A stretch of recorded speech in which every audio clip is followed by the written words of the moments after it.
Someone compliments you. A real compliment. Not the obligatory nice shirt from a coworker, but something genuine. You're really talented. I'm grateful for you. You made a real difference. And instead of saying thank you like a normal person, your chest tightens. Your face gets hot. You immediately deflect. Oh, it was nothing. Anyone could have done that. You're just being nice. Or worse, you crack a joke to kill the moment before it becomes too real. Because somewhere deep in your wiring, kindness feels like a trap. Affection feels like a debt you didn't agree to. And being treated well feels more dangerous than being treated poorly. People think you have low self-esteem, that you just need to learn to accept love. But it's not that simple, because this isn't about self-worth. It's about safety. And your nervous system learned a long time ago that good treatment doesn't last. Here's what's happening in your brain when someone is kind to you. There's a psychological concept called anticipated disappointment. Your brain isn't rejecting the kindness because it doesn't believe you deserve it. It's rejecting the kindness because it's trying to protect you from the crash that comes after. When you grow up in environments where love was conditional, inconsistent, or weaponized, your brain develops a threat detection system around positive attention because you learned that kindness often came with strings, that praise was followed by criticism, that affection was a setup for abandonment, that I love you could turn into I'm disappointed in you in the same breath. So your amygdala, your brain's fear center, starts categorizing being treated well as a red flag, not because you're broken, but because you're pattern matching. Your brain is running a survival algorithm based on historical data. It's saying, this felt good before, and then it hurt. I won't fall for it again. This is why you feel more comfortable with people who are emotionally distant, why you trust the friend who's a little mean more than the one who's overly sweet, why you'd rather be ignored than adored, because distance is predictable. Coldness is controllable, but warmth is a variable you can't manage,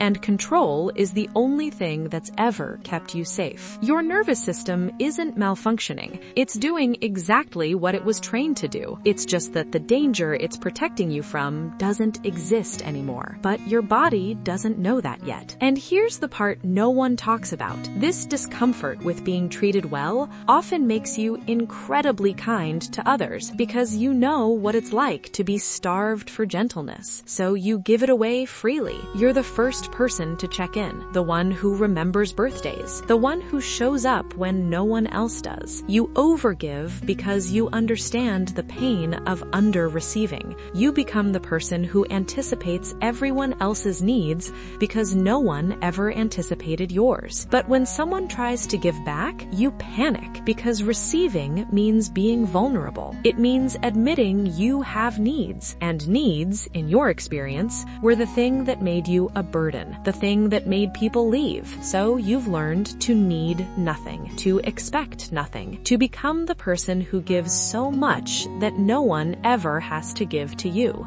It's a brilliant, heartbreaking strategy. You never have to feel the discomfort of receiving because you've made yourself irreplaceable as the giver. But you're also exhausted because you're running on empty, refusing to refuel. And deep down, you're starting to resent the very people you're trying to protect because they don't see how much you're hurting. But how could they? You've never let them close enough to look. Let's be honest though, sometimes this isn't just a trauma response. Sometimes it's an ego protection mechanism. If you let someone treat you well, you have to sit with the possibility that you might actually want that you might need that. And need is terrifying because need makes you dependent. It gives someone else power. And the last time you gave someone power, they used it to hurt you. So you'd rather stay self-sufficient, untouchable, safe in your isolation. But here's the question you have to ask yourself. Is this protection or is this a prison? Because if you can't let anyone be good to you, you're not protecting yourself, you're punishing yourself. You're living in a world where you believe you're only valuable when you're useful, where love is something you earn through performance,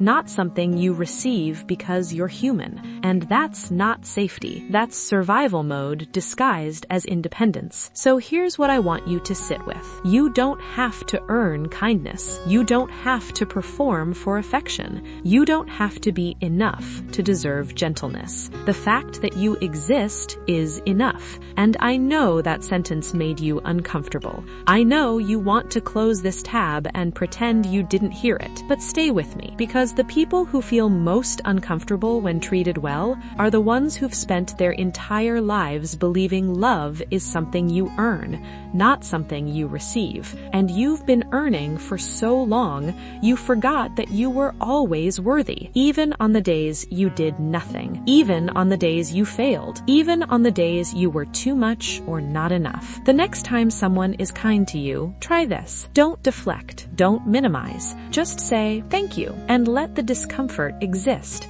Let it sit in your chest like a stone, because that discomfort isn't proof that something's wrong. It's proof that something's healing. It's proof that you're rewiring a system that was built to keep you small and safe. And rewiring is uncomfortable, but it's also freedom. If you felt every word of this, subscribe. Not because you need more content, but because you need to be reminded you're allowed to take up space. You're allowed to be loved without earning it. And you're allowed to feel uncomfortable while you learn how. Because the best things in life often are.